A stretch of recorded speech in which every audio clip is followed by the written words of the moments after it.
Baiklah, Assalamualaikum warahmatullahi wabarakatuh. Saya Felicia Trisa, NIM 1914080038. Hari ini akan membacakan tentang resume bab 4, yaitu yang pertama, metode penelitian kombinasi.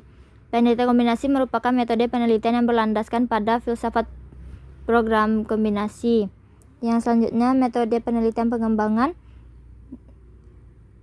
atau sering juga disebut dengan istilah research and development merupakan jenis penelitian yang umumnya banyak digunakan dalam dunia pendidikan. Secara umum, pengertian penelitian pengembangan dapat diartikan sebagai cara ilmiah untuk memperoleh data sehingga dapat digunakan untuk menghasilkan, mengembangkan, atau memvalidasi produk.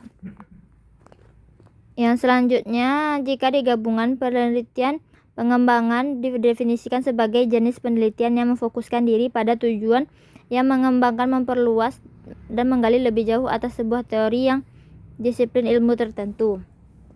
Yang selanjutnya, metode penelitian deskriptif adalah prosedur penelitian pemecahan masalah yang diselidiki dengan gambaran subjek atau objek yang digunakan beberapa orang, lembaga, masyarakat, dan yang lainnya. Yang selanjutnya, penelitian pengembangan difungsikan sebagai dasar untuk bangunan kontribusi modal dan teori. Kata penelitian merujuk pada kata proses pemecahan masalah dan menemukan fakta secara terorganisir, sedangkan pengembangan merujuk kepada usaha peningkatan kemampuan teoritis, konseptual, dan moral sesuai kebutuhan melalui latihan dan pendidikan. Selanjutnya, research and information collecting termasuk langkah ini antara studi literatur yang berkaitan dengan permasalahan yang dikaji. Yang selanjutnya, operational product revision, yaitu melakukan perbaikan. Planning termasuk dalam langkah menyusun acara penelitian.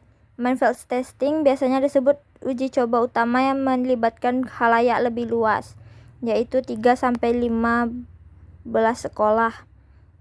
Preliminary field testing yaitu melakukan uji coba lapangan awal dalam skala terbatas. Final product yaitu melakukan perbaikan akhir terhadap model yang dikembangkan. Yang selanjutnya, yang satu, tulis hasil secara sistematis, logis, dan tanpa interpretasi. Yang kedua, hindari data yang tidak relevan.